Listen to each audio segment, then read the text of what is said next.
Quem é Jesus no livro de Josué, o comandante da vitória?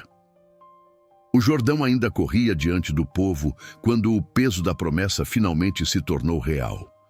40 anos de espera haviam terminado, mas nada naquele cenário sugeria facilidade, triunfo imediato ou glória humana.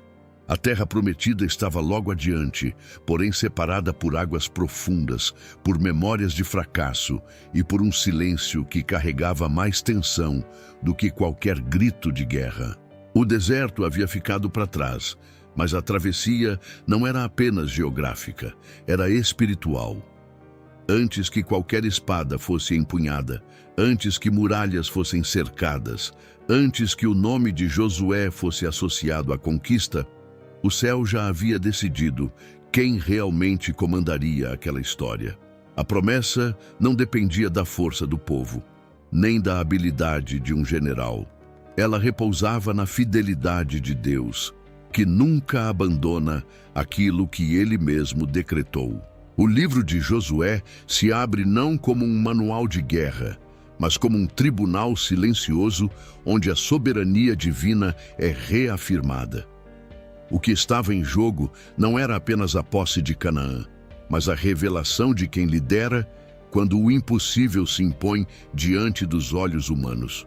O povo estava pronto para marchar, mas ainda precisava aprender que vitória não começa com passos adiante, e sim com rendição interior. O silêncio antes da guerra não era vazio. Era o prenúncio de que o verdadeiro comandante já estava presente, invisível aos olhos, mas absoluto em autoridade. Quem conduz essa travessia não pede permissão à história. Ele a governa. Moisés havia partido, mas a palavra de Deus não foi enterrada com ele. O maior perigo para Israel naquele momento não era o Jordão à frente, nem os povos fortificados em Canaã, mas a falsa ideia de que a promessa estava ligada à presença de um homem específico. A morte de Moisés poderia ter sido interpretada como o fim de um ciclo e o enfraquecimento da esperança, mas o texto sagrado faz questão de afirmar o contrário. O Senhor fala novamente, não para anunciar algo novo, mas para confirmar que nada do que foi prometido havia perdido força. A promessa não envelhece com o tempo, nem se fragiliza com a ausência de seus instrumentos humanos. Ela permanece viva, porque nasce da vontade de Deus, não da capacidade de quem a carrega. Josué surge nesse cenário não como um substituto de Moisés, mas como um servo chamado a caminhar sob a mesma autoridade divina. A liderança muda, mas o comando permanece intacto. O que sustenta Israel não é a memória do passado, mas a presença ativa de um Deus que continua falando. Ao ordenar que Josué se levante e conduza o povo, o Senhor deixa claro que sua obra não depende da permanência de figuras históricas, mas da continuidade de sua aliança. A terra ainda é a mesma, os inimigos ainda estão lá, mas a promessa não sofreu nenhuma alteração. Cada palavra dita a Moisés continua válida, cada limite estabelecido permanece em vigor, cada garantia se mantém firme. Isso revela um princípio eterno. Deus não interrompe seus planos porque seus servos são finitos. Ele levanta outros, sustenta outros e continua avançando sua vontade soberana.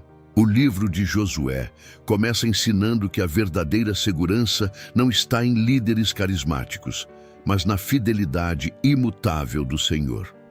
Antes de qualquer batalha, Israel precisava compreender que a promessa não morre com seus servos, porque ela jamais pertenceu a eles. Ela pertence a Deus, e Deus não falha. Quando os pés dos sacerdotes tocaram as águas do Jordão, não houve anúncio, nem contagem, nem sinal visível de que algo extraordinário estava prestes a acontecer. O rio continuava correndo como sempre correu, carregando consigo o peso das estações e a força da natureza. Ainda assim, naquele instante silencioso, o impossível começou a ceder. A ordem havia sido clara, mas sem garantias humanas. Não foi prometido como, nem quando, apenas que a presença do Senhor iria à frente. Israel avançou não porque viu o caminho aberto, mas porque confiou antes de ver. A obediência precedeu o milagre, e o milagre confirmou a presença de Deus no meio do povo. As águas se detiveram como se reconhecessem uma autoridade superior, formando um caminho onde jamais existira passagem. O Jordão se tornou testemunha de que o Deus que abriu o mar no passado continua soberano sobre rios, tempos e circunstâncias. A travessia não foi apenas um evento geográfico, ela marcou o fim definitivo da mentalidade do deserto. A geração que atravessou o Jordão não entrou em Canaã como refugiada, mas como povo chamado a possuir. Cada passo sobre o leito seco do rio carregava consigo a memória da promessa feita a Abraão, reafirmada a Moisés e agora colocada em movimento diante dos olhos de todos. Do ponto de vista histórico, aquele momento selava a transição entre a peregrinação e o estabelecimento. Canaã não seria conquistada por improviso, mas por direção divina. O texto bíblico deixa claro que a Arca da Aliança ocupava o centro da travessia, não como objeto ritual, mas como sinal visível de que Deus mesmo caminhava no meio do povo. Não era Israel abrindo caminho para Deus, era Deus abrindo caminho para Israel. As pedras retiradas do fundo do rio e erguidas como memorial não tinham função decorativa. Elas existiam para ensinar gerações futuras que a entrada na promessa sempre exige confiança antes de segurança. A arqueologia da fé não se constrói apenas com cidades conquistadas, mas com marcas de obediência gravadas na história. O Jordão que se abriu ensinou algo que Canaã ainda iria reforçar muitas vezes. Deus não remove obstáculos à distância. Ele chama seu povo a se mover em direção a eles. A presença divina não elimina a necessidade de fé, ela a exige. A travessia foi completa, do primeiro ao último, mostrando que o cuidado do Senhor não é parcial nem seletivo. O mesmo Deus que sustenta o líder, sustenta o povo. E a promessa só se cumpre quando todos atravessam. Ao pisar do outro lado, Israel não celebrou o rio que recuou, mas o Deus que permaneceu fiel. O Jordão ficou para trás, mas sua lição permaneceu viva. A terra prometida ainda exigiria batalhas, confrontos e decisões difíceis. Porém, algo fundamental havia sido estabelecido. Aquele povo não caminhava sozinho. O mesmo Deus que ordenou a travessia continuaria marchando à frente, abrindo caminhos onde a lógica humana só enxerga limites. O rio se fechou novamente, mas a certeza que nasceu naquele dia jamais recuou. Quem confia, avança, e quem avança sob a presença de Deus jamais pisa em terreno vazio. O silêncio da travessia agora dava lugar ao peso da próxima etapa, onde a fé seria novamente provada diante de muralhas que pareciam não se mover. As muralhas de Jericó se erguiam como um desafio silencioso, antigas e espessas, marcadas por gerações que confiaram mais em pedra do que em arrependimento. A cidade não dormia em paz, ainda que suas portas estivessem fechadas. Antes que Israel desse a primeira volta ao redor de seus muros, o juízo já havia sido pronunciado. Jericó não estava sendo cercada para ser avaliada, mas para ser executada, segundo a decisão do céu. O livro de Josué revela que a queda daquela cidade não começou com passos humanos, mas com uma sentença divina que antecede qualquer ação visível. O silêncio imposto ao povo durante os dias de marcha não era estratégia psicológica, era um ato de submissão. Deus estava ensinando que a vitória não nasce do barulho da força, mas do alinhamento com a sua vontade. A ordem recebida não fazia sentido militar. Marchar, tocar trombetas e calar parecia uma afronta à lógica da guerra. Ainda assim, cada volta em torno da cidade aumentava a tensão espiritual. Jericó assistia, Israel obedecia, e o céu aguardava. O povo não avançava para intimidar, mas para testemunhar. A cidade estava sendo exposta diante do Deus que conhece todas as fortalezas humanas, externas e internas.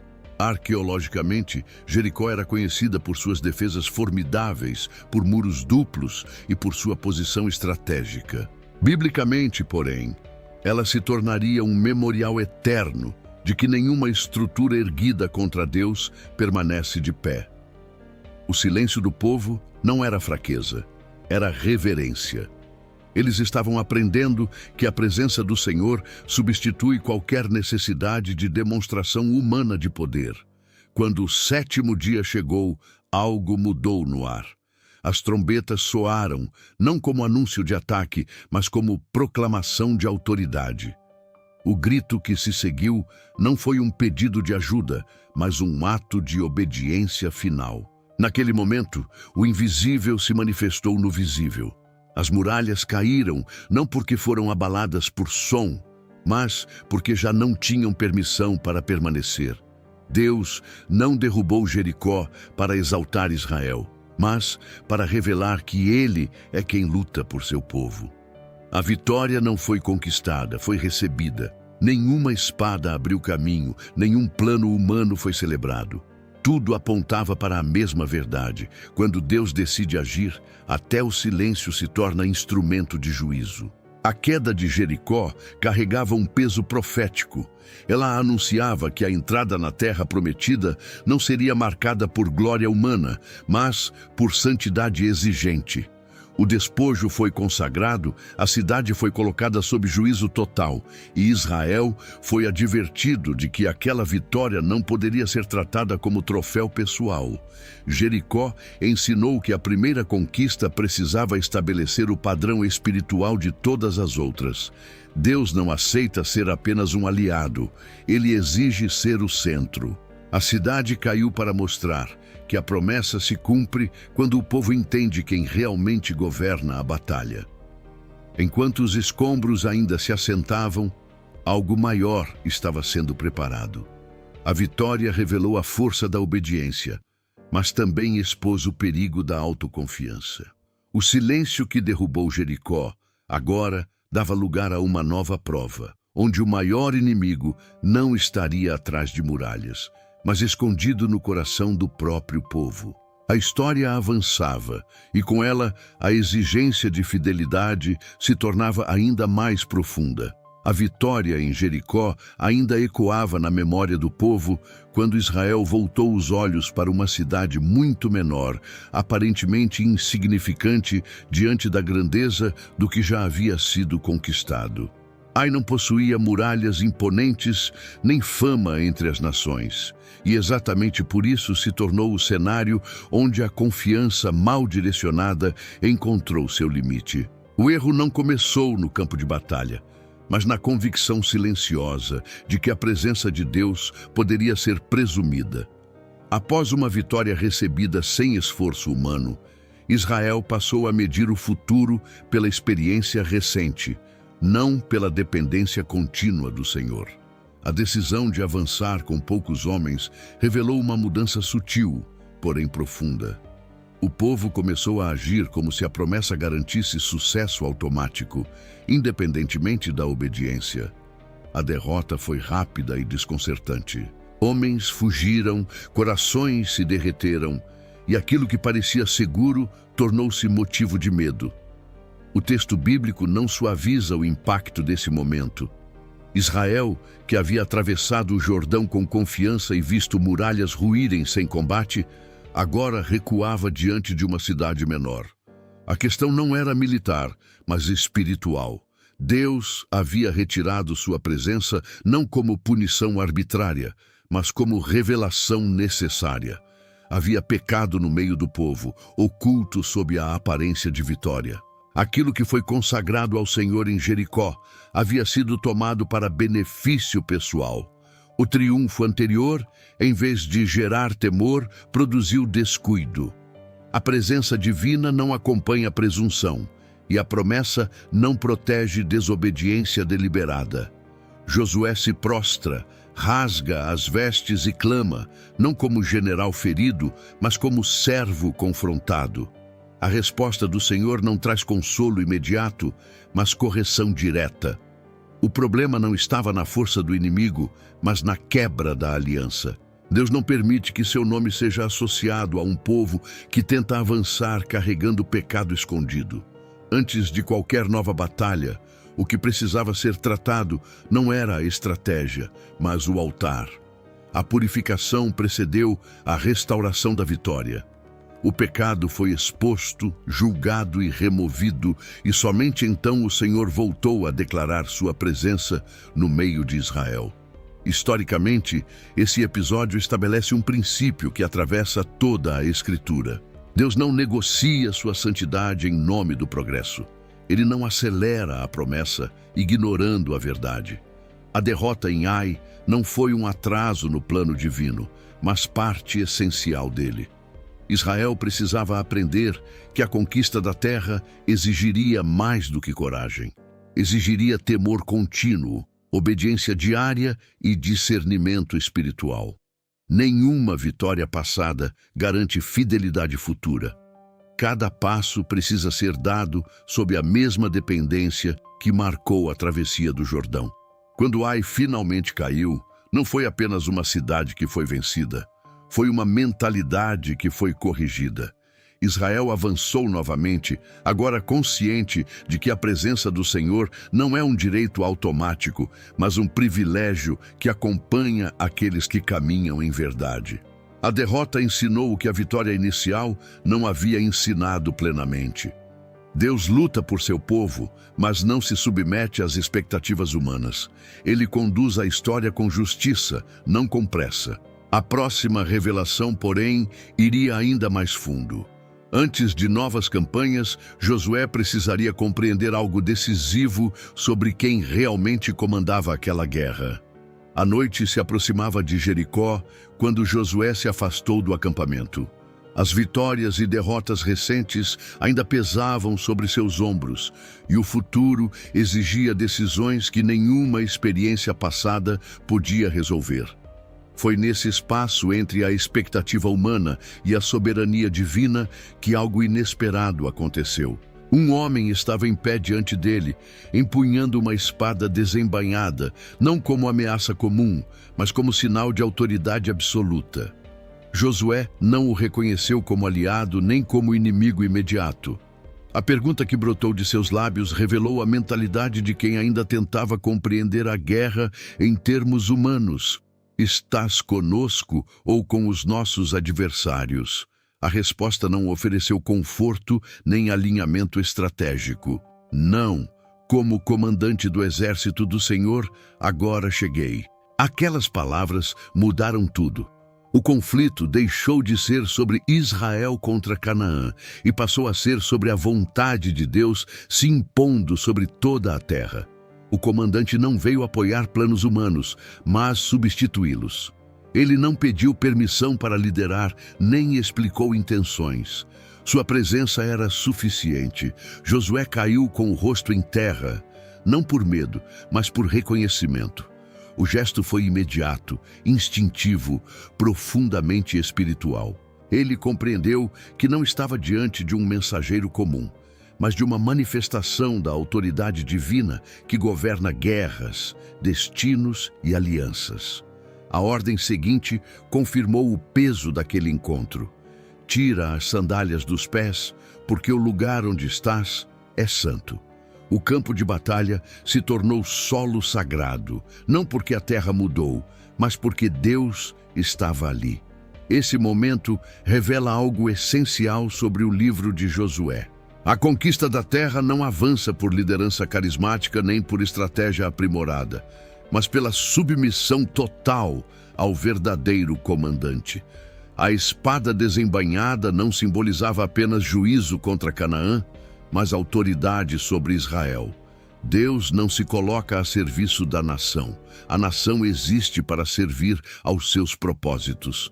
Historicamente, esse episódio ecoa as teofanias do passado, lembrando que o Deus que falou com Moisés no deserto continua se revelando agora à porta da terra prometida.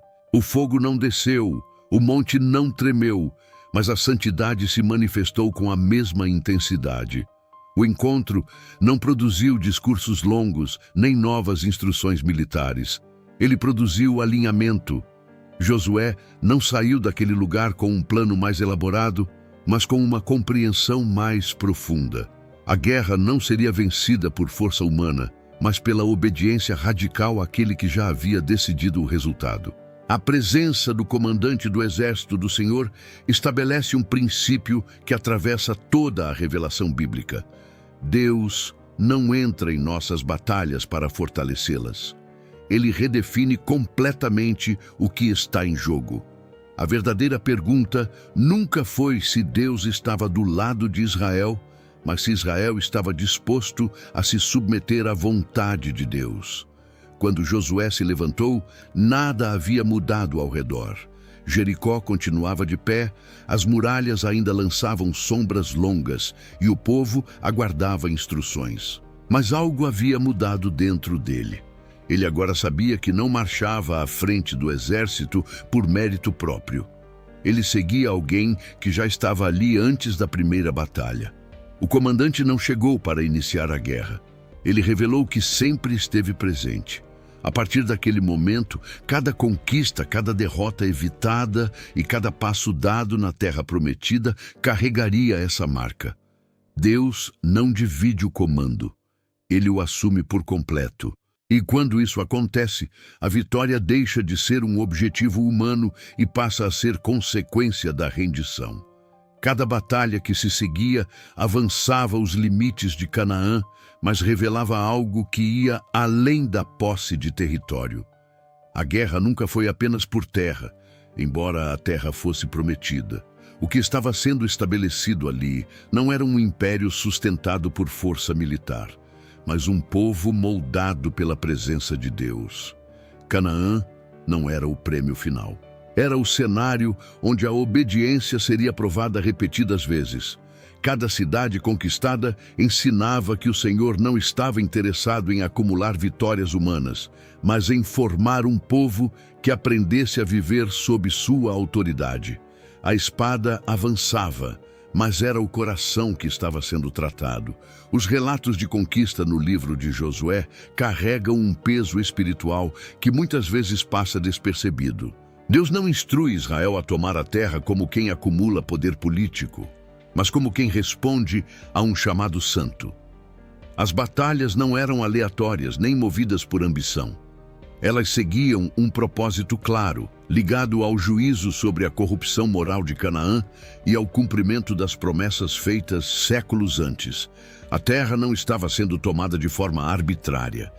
Ela estava sendo reivindicada pelo Deus que governa a história, que estabelece tempos, limites e julgamentos. O povo avançava porque a presença divina ia à frente, e não porque Israel tivesse se tornado subitamente mais forte do que seus inimigos.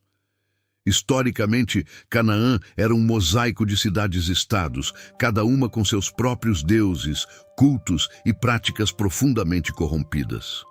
A conquista não foi apenas territorial, mas espiritual. Cada altar derrubado, cada rei vencido, apontava para uma verdade maior. O Senhor não divide sua glória com ídolos. A terra prometida não poderia ser ocupada mantendo os mesmos sistemas de adoração que a haviam corrompido. A guerra expunha a incompatibilidade entre a santidade de Deus e a decadência espiritual das nações cananeias. Israel não era chamado a imitar os povos ao redor, mas a viver como testemunho vivo de um Deus único, santo e soberano. Nesse processo, o povo aprendia que a verdadeira vitória não era medida pelo número de cidades conquistadas, mas pela fidelidade mantida. Sempre que a obediência era preservada, a conquista avançava com clareza. Sempre que a confiança se deslocava da presença de Deus para a força humana, o avanço era interrompido. A guerra funcionava como um espelho espiritual. Ela revelava o que estava oculto no coração do povo. Deus estava menos interessado em expandir fronteiras e mais comprometido em estabelecer um padrão espiritual que atravessaria gerações. A terra era a herança, mas a obediência era o verdadeiro território conquistado. Sem ela, Canaã se tornaria apenas mais um espaço ocupado, vazio de propósito. Com ela, a terra se tornava palco da presença divina. O livro de Josué ensina que Deus não concede promessas para alimentar orgulho, mas para formar caráter. A guerra nunca foi apenas sobre quem venceria, mas sobre quem governaria o coração do povo. O Senhor não buscava soldados eficientes, mas servos submissos. A vitória visível era apenas o reflexo de uma rendição invisível. À medida que Israel avançava, ficava cada vez mais claro que o maior risco não vinha dos inimigos externos, mas da tentação de transformar a promessa em posse e a bênção em conquista pessoal. Deus permitia batalhas para manter o povo dependente, atento e consciente de que cada vitória vinha dele. Canaã não era o fim da jornada espiritual. Era o início de uma vida que exigiria vigilância constante. O verdadeiro inimigo nunca foi apenas o cananeu armado, mas qualquer coisa que tentasse ocupar o lugar da presença de Deus no centro da vida do povo. Enquanto a terra ia sendo tomada, algo maior se aproximava. Uma demonstração ainda mais clara de que toda a criação responde à vontade do Senhor estava prestes a acontecer. A guerra continuaria, mas agora não apenas a terra, e sim o próprio céu revelaria quem realmente governa o curso da história. O dia avançava rápido demais para o peso da batalha. As sombras se moviam, os exércitos ainda se enfrentavam e a justiça não havia terminado sua obra. Foi nesse momento que Josué levantou a voz, não para pedir força, mas para alinhar o tempo à vontade de Deus. O sol, testemunha silenciosa de todas as guerras humanas, recebeu uma ordem que jamais havia recebido. Detente. A criação ouviu, não por causa da autoridade de um homem, mas porque aquele homem estava completamente submetido à autoridade do Senhor. O céu não se move por ousadia humana. Ele responde à vontade divina quando esta é proclamada em obediência. O texto bíblico não descreve esse evento como espetáculo, mas como resposta. O sol não parou para exaltar Josué, nem para eternizar um momento heróico. Ele se deteve porque o juízo ainda precisava ser completado. E batalha não era uma disputa territorial comum. Tratava-se do cumprimento de um desígnio que havia sido estabelecido muito antes daquele dia. O tempo se alongou porque Deus estava ensinando que nem mesmo os ciclos naturais estão acima de sua palavra. A história não corre livremente, ela avança sob comando. Esse episódio revela uma verdade profunda sobre o livro de Josué. A conquista de Canaã não seguia o ritmo da urgência humana, mas o tempo exato da justiça divina. Deus não se apressa nem se atrasa. Ele age quando sua vontade está madura. O sol parado sobre Gibeão e a lua detida no vale de Aijalon não são sinais de excentricidade divina, mas de soberania absoluta. Toda a criação reconhece quem governa quando a vontade do Senhor é manifesta. Historicamente, esse evento se destaca como um dos mais singulares das Escrituras. Povos antigos adoravam o sol e a lua como divindades. Aqui, esses mesmos astros se submetem à ordem do Deus de Israel. O que era adorado pelas nações se torna servo da vontade divina. Canaã assistiu não apenas à derrota de seus reis, mas à humilhação silenciosa de seus deuses. A mensagem era clara: o Senhor não compete com as forças da natureza, Ele as governa. Espiritualmente, o sol que parou ensina que Deus não limita sua ação às circunstâncias favoráveis. Ele não depende do tempo disponível, nem se submete à pressão do momento. Quando sua vontade exige continuidade, ele sustenta o dia. Quando exige encerramento, ele fecha ciclos. O céu respondeu, porque havia alinhamento entre o pedido e o propósito divino. Josué não buscava glória pessoal. Ele buscava fidelidade completa à missão recebida. O prolongamento do dia também revela que a vitória não é apressada. Deus não entrega resultados pela metade. O juízo precisava ser completo, não rápido. A batalha precisava terminar sob a autoridade do Senhor, não sob a pressa humana. O sol parado se tornou um testemunho eterno de que a criação inteira coopera quando a vontade de Deus está em curso. Nada foge ao seu controle, nem o tempo, nem os céus, nem os limites da história. Quando o sol finalmente retomou seu curso, algo havia sido selado. Não apenas uma vitória militar, mas uma revelação espiritual profunda. O povo viu que o Deus que abre rios também governa os céus. Aquele que derruba muralhas também sustenta o tempo. A guerra prosseguiria, mas agora estava claro que nenhum elemento da criação opera fora da autoridade divina. A terra, o céu e o tempo estavam alinhados ao mesmo comando. Enquanto os reis eram vencidos e os exércitos se dispersavam, uma verdade se tornava cada vez mais evidente. O medo já havia precedido a rendição. Antes mesmo de novas batalhas, os corações das nações estavam sendo tomados por um temor que nenhuma arma poderia produzir. A próxima etapa da conquista revelaria que a vitória começa muito antes do confronto visível. Antes que as espadas se cruzassem novamente, algo já havia se espalhado silenciosamente pelas cidades de Canaã. Não era fumaça de guerra, nem rumor exagerado de mensageiros apressados. Era temor, um medo que não nascia da força de Israel, mas da consciência de que o Deus que marchava à frente daquele povo não podia ser detido. Reis se reuniam, alianças eram formadas, estratégias eram traçadas, mas por trás de cada conselho havia a mesma inquietação. Eles sabiam que não enfrentavam apenas um exército. Enfrentavam um Deus que havia aberto rios, derrubado muralhas e submetido até o céu à sua vontade. O livro de Josué revela que antes da rendição visível, houve uma rendição interior forçada pelo reconhecimento da soberania divina. As nações perceberam que a presença do Senhor não era episódica, mas contínua. O medo precedeu o confronto, porque o juízo já havia sido anunciado por meio dos feitos de Deus.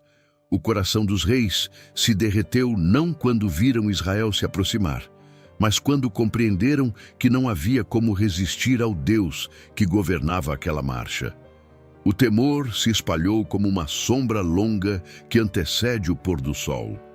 A batalha ainda não havia começado, mas a decisão já estava tomada no invisível. Historicamente, esse tipo de reação não era incomum quando povos antigos se deparavam com manifestações claras de poder divino.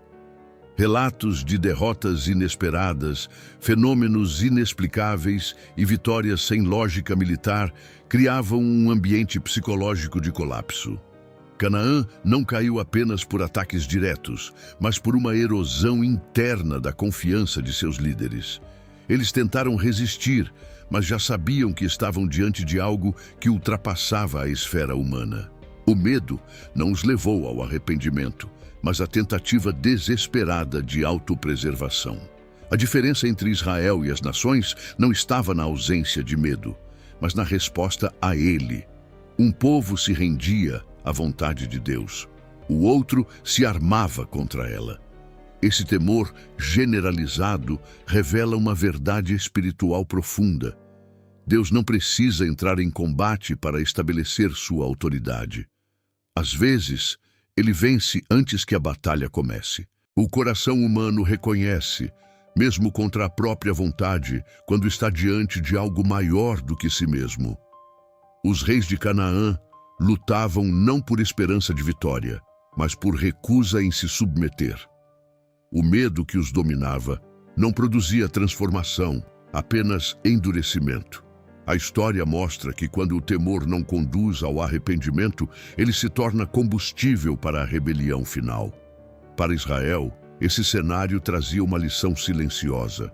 A vitória não vinha da superioridade numérica nem da habilidade estratégica. Ela era resultado direto da presença de Deus caminhando à frente. O povo avançava, mas não precisava provar nada. A autoridade já havia sido reconhecida, ainda que rejeitada pelos inimigos. Isso exigia vigilância espiritual. O mesmo Deus que produzia temor nos corações das nações exigia fidelidade constante do seu povo. A presença divina não era um amuleto, mas um chamado à obediência contínua. O medo que precedeu a rendição dos reis também aponta para uma realidade escatológica. As Escrituras revelam que chegará o dia em que todo joelho se dobrará, não por persuasão humana, mas por reconhecimento inevitável da soberania de Cristo. Canaã experimentou uma sombra dessa verdade. Os reis sabiam quem governava, mas escolheram resistir até o fim. Israel, por sua vez, precisava decidir diariamente se avançaria confiando nesse mesmo governo ou se cederia à tentação de se apoiar em si mesmo.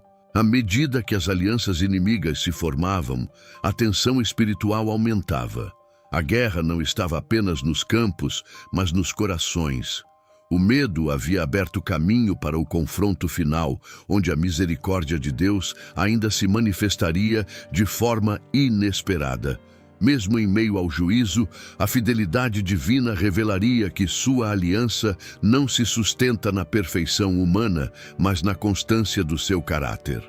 A próxima etapa da jornada mostraria que até decisões imperfeitas podem ser usadas para revelar a profundidade da misericórdia de Deus.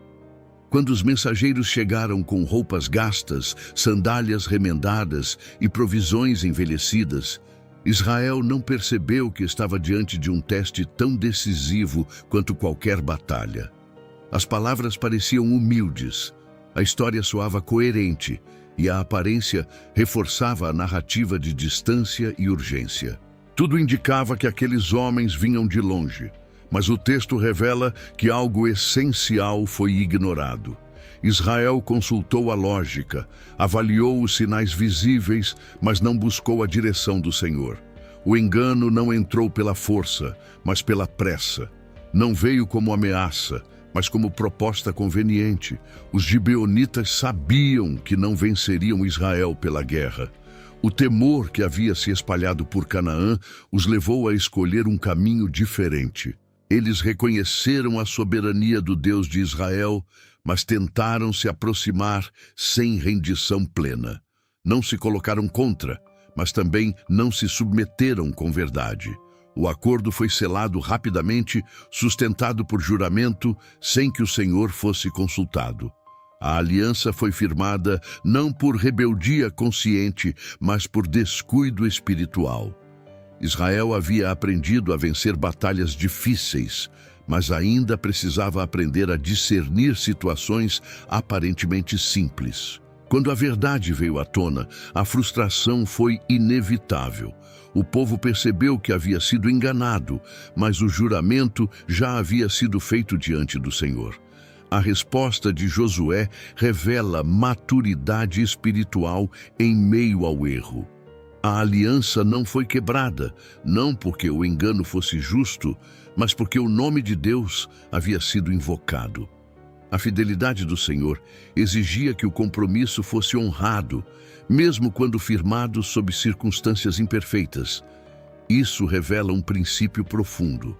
Deus não apaga decisões humanas equivocadas, mas pode redirecioná-las para cumprir seus propósitos. Historicamente, esse episódio mostra que a conquista de Canaã não foi marcada por uma sucessão ininterrupta de decisões perfeitas. Israel falhou em discernimento, mas não foi abandonado.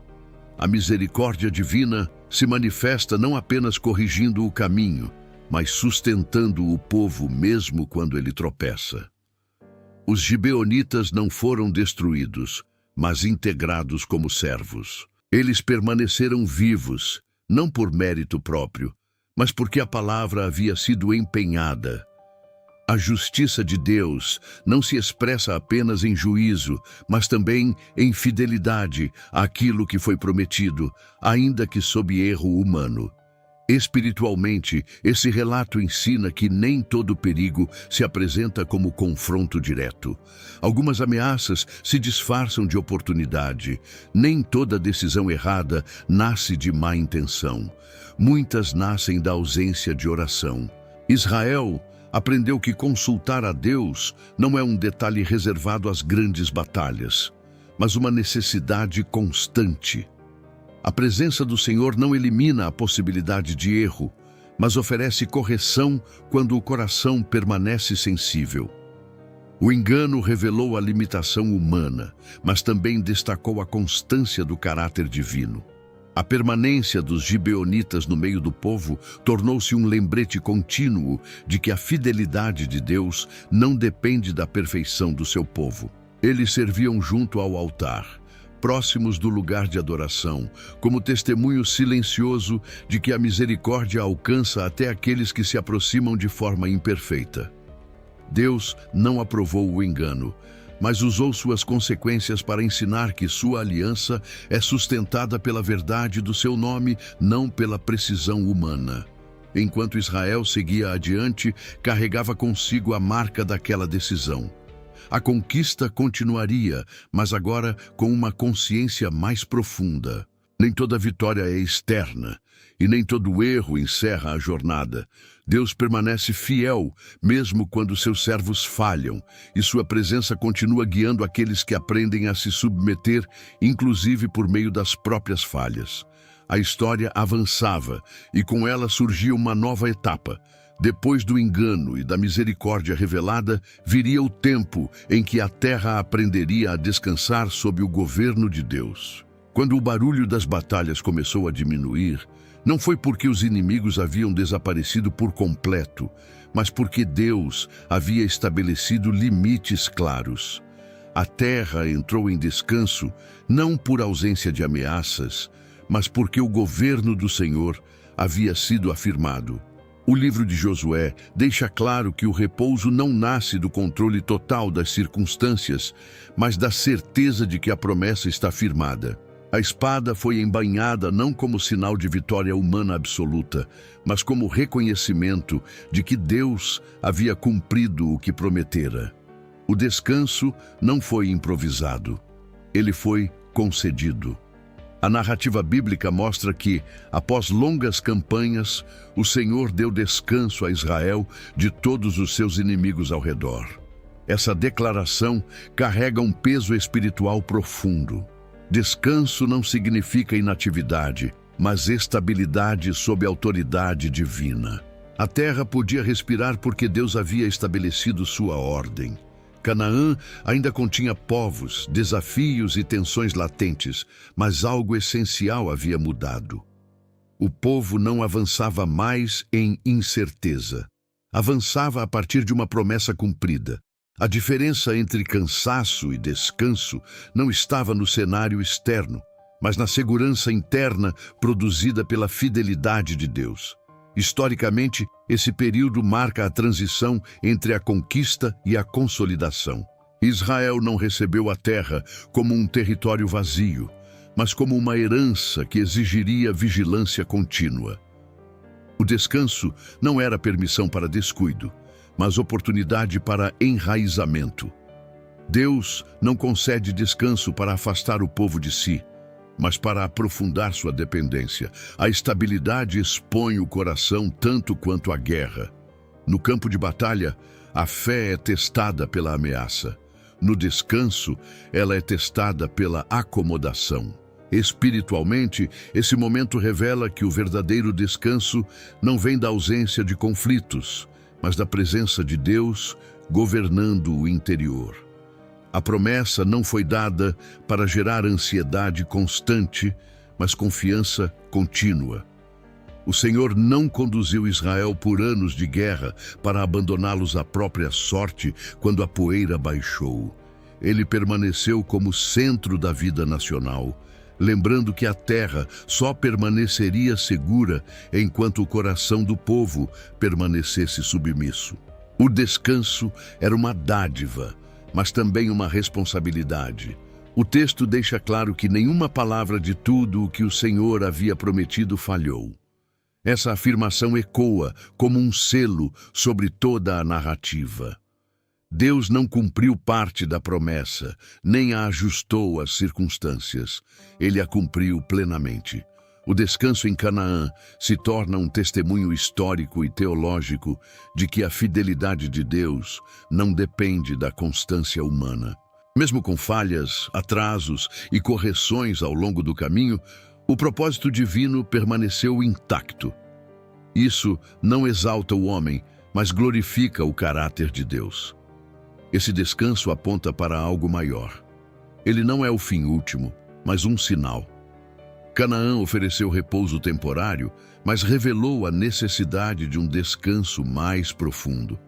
A terra descansou, mas o coração humano ainda precisava ser governado diariamente. O livro de Josué prepara o terreno para uma compreensão mais ampla do que significa repousar sob a autoridade de Deus. O descanso verdadeiro não é geográfico, é espiritual. Ele nasce quando Deus reina, não apenas sobre territórios, mas sobre a vontade do seu povo. Enquanto a terra se aquietava, uma nova etapa se aproximava. O povo precisaria aprender a viver na promessa sem transformá-la em posse egoísta. O descanso não encerrava a responsabilidade espiritual. Ele a aprofundava. Deus havia cumprido sua palavra, mas agora Israel precisava decidir como viver à luz dessa fidelidade. O silêncio após a guerra não era vazio. Era um convite à reflexão, à obediência contínua e à escolha consciente de permanecer sob o governo do Senhor. A terra descansava, mas o chamado à fidelidade permanecia vivo. Quando chegou o momento de repartir a terra, tornou-se evidente que a promessa de Deus nunca foi uniforme em sua aplicação, ainda que fosse perfeita em sua totalidade. Cada tribo recebeu sua porção, não segundo preferência humana, mas conforme o desígnio soberano do Senhor. A herança não foi distribuída por mérito, força ou influência, mas por determinação divina. A terra que havia sido conquistada sob uma única promessa, agora se revelava diversa em suas medidas, limites e responsabilidades. Deus não formava um povo homogêneo em função, mas unido em aliança. A fidelidade não exigia igualdade de porção, mas submissão ao propósito estabelecido. O texto bíblico mostra que algumas tribos receberam territórios extensos, enquanto outras receberam regiões menores, algumas mais férteis, outras mais desafiadoras. Isso não indicava favorecimento ou rejeição, mas revelava que o chamado de cada um era diferente. A herança não definia valor espiritual, ela definia missão. Deus conhecia as capacidades, limitações e responsabilidades de cada tribo e distribuiu a terra de forma que sua vontade fosse cumprida através da diversidade. O erro seria medir a fidelidade pelo tamanho da herança, quando o critério sempre foi a obediência dentro dela. Historicamente, essa divisão explica a formação das regiões tribais de Israel e o desenvolvimento distinto de cada uma ao longo dos séculos. Algumas tribos prosperaram em centros comerciais, outras guardaram fronteiras, outras sustentaram a vida religiosa do povo. Os levitas, por exemplo, não receberam território como os demais. Sua herança era o próprio Senhor. Isso estabelecia um princípio espiritual profundo. Nem toda herança é visível, nem todo chamado envolve posse.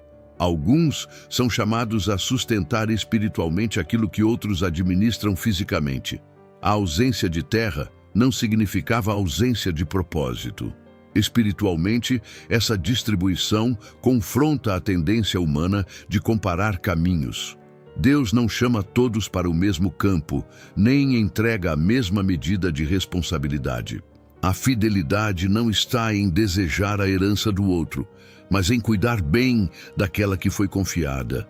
A insatisfação nasce quando o coração perde de vista que é Deus quem define limites e oportunidades. A terra recebida era suficiente para cumprir o propósito designado. O problema nunca foi a porção, mas a disposição do coração em permanecer fiel dentro dela. O livro de Josué ensina que a promessa de Deus é completa, mas o chamado é pessoal. A aliança é coletiva, mas a responsabilidade é individual. Cada tribo precisava aprender a viver dentro dos limites que Deus estabeleceu, confiando que sua sabedoria era maior do que qualquer avaliação humana. O perigo não estava em receber pouco ou muito, mas em transformar a herança em motivo de orgulho ou queixa. Deus não distribui promessas para alimentar comparações, mas para formar um povo equilibrado, dependente e consciente de que tudo vem dele. A terra repartida também expôs desafios futuros. Tribos que não expulsaram completamente os povos remanescentes carregariam consequências ao longo do tempo. Isso revela que a herança não é apenas recebida, ela precisa ser administrada com vigilância. Deus entrega, mas o homem responde. A fidelidade diária determina se a herança se torna bênção contínua ou fonte de conflito. A promessa cumprida não elimina a necessidade de obediência contínua. Ela a intensifica. Enquanto cada tribo se estabelecia em sua porção, o povo precisava lembrar que a unidade não estava no território, mas na aliança. O mesmo Deus que repartiu a terra continuava sendo o centro de tudo. A diversidade de heranças não quebrava o propósito comum. Pelo contrário, o fortalecia. Israel aprendia que servir ao Senhor não significa trilhar o mesmo caminho, mas caminhar sob a mesma autoridade. A herança não era igual para todos, mas o chamado, a fidelidade, permanecia o mesmo para cada um. E essa fidelidade ainda seria colocada à prova de forma decisiva nas palavras finais de Josué. O tempo havia avançado, as batalhas haviam cessado, e o peso dos anos agora repousava sobre Josué. O homem que havia conduzido o povo através do Jordão, visto muralhas ruírem e reis serem vencidos, sabia que a conquista da terra não encerrava a verdadeira batalha. Reuniu Israel não para celebrar feitos passados, mas para confrontar o coração do povo com uma escolha que nenhuma vitória poderia substituir. Suas palavras não vieram carregadas de emoção nostálgica, mas de lucidez espiritual. Ele sabia que a maior ameaça à aliança não vinha mais de fora, mas de dentro. Josué relembra tudo o que o Senhor havia feito, não como quem recita uma crônica, mas como quem estabelece testemunhas. Cada livramento, cada vitória, cada promessa cumprida apontava para uma única verdade. Deus havia sido fiel em tudo, nenhuma falha podia ser atribuída a ele. O risco agora era outro. O povo poderia transformar a fidelidade divina em rotina, a promessa em costume e a aliança em formalidade. A prosperidade silenciosa é muitas vezes mais perigosa do que a opressão aberta. No descanso, o coração tende a se dispersar. O chamado de Josué não é neutro nem confortável. Ele exige decisão. Se vos parece mal servir ao Senhor, escolhei hoje a quem servireis. Não há espaço para adiamento nem para fidelidade parcial. A escolha não era apenas entre Deus e os deuses das nações ao redor, mas entre um coração indiviso e uma espiritualidade acomodada. Canaã estava repleta de referências religiosas antigas, práticas herdadas, altares discretos e memórias que competiam com a aliança. O perigo não estava apenas em abandonar o Senhor, mas em tentar servi-lo misturado com outras lealdades. Historicamente, esse discurso marca um divisor espiritual. Israel não era mais um povo em formação, mas uma nação estabelecida. A fé não poderia mais ser sustentada apenas por experiências extraordinárias. Ela precisaria ser vivida no cotidiano, transmitida às próximas gerações e protegida da assimilação cultural. Josué compreendia que a continuidade da aliança dependeria de decisões conscientes, repetidas e intencionais. A terra conquistada poderia facilmente se tornar o cenário da infidelidade se o coração não permanecesse vigilante. A resposta do povo é afirmativa, quase imediata. Eles declaram que servirão ao Senhor, reconhecendo tudo o que ele fez. Ainda assim, Josué não suaviza o compromisso. Ele os adverte, lembrando que o Senhor é santo e zeloso. A aliança não é um acordo simbólico, mas um pacto que exige exclusividade. O Deus que conduz a vitória não tolera ser reduzido a uma opção entre muitas. Ele não divide o coração com ídolos visíveis ou invisíveis. Josué estabelece um memorial, não para eternizar sua liderança, mas para registrar a decisão do povo diante de Deus. A pedra colocada ali não tinha poder em si mesma. Ela existia como testemunha silenciosa de um compromisso assumido. A escolha havia sido feita, mas sua validade seria provada ao longo do tempo. A fidelidade não se sustenta em palavras pronunciadas em assembleia, mas em decisões tomadas quando ninguém observa. Esse momento revela que a maior herança deixada por Josué não foi a terra, mas o chamado à escolha consciente. A conquista havia sido coletiva, mas a fidelidade seria pessoal. Cada geração precisaria responder a mesma pergunta, sob novas circunstâncias, novos desafios e novas tentações. Servir ao Senhor não era uma herança automática, era uma decisão diária. Enquanto Josué se despede da história, fica claro que a verdadeira batalha nunca esteve apenas nos campos de Canaã. Ela sempre esteve no coração humano. A terra foi conquistada, repartida e descansada, mas a fidelidade ainda precisava ser escolhida todos os dias. A história de Israel avançaria, revelando o quanto essa escolha seria constantemente testada. E ainda assim, por trás de todas as falhas humanas, uma promessa maior continuava apontando para além de Josué, para aquele que conduziria seu povo não apenas a uma terra, mas à vida eterna. O nome de Josué ecoa na história como símbolo de conquista, mas sua força nunca esteve em si mesmo. Desde o início, sua vida apontava para além de suas próprias realizações. O nome que ele carregava, dado por Moisés, significava que o Senhor é salvação. Essa não era apenas uma identificação pessoal, mas uma declaração profética. O Josué histórico conduziu Israel à terra prometida, mas sua missão era incompleta por natureza. Ele venceu cidades, repartiu heranças e estabeleceu limites, porém não podia transformar o coração humano nem garantir fidelidade eterna. Sua liderança preparava o caminho para algo maior. Ao final do livro, torna-se evidente que a terra, embora conquistada, não curou a inclinação do povo à infidelidade. A promessa se cumpriu no plano geográfico, mas a necessidade de redenção permanecia intacta. Essa tensão revela que Josué não era o fim da história, mas um sinal dentro dela. Sua vida funcionava como sombra de uma realidade futura. Assim como conduziu o povo através do Jordão, outro viria conduzir a humanidade através de uma travessia ainda mais profunda. Assim como venceu inimigos visíveis, outro venceria inimigos invisíveis. Assim como estabeleceu descanso temporário, outro ofereceria descanso eterno.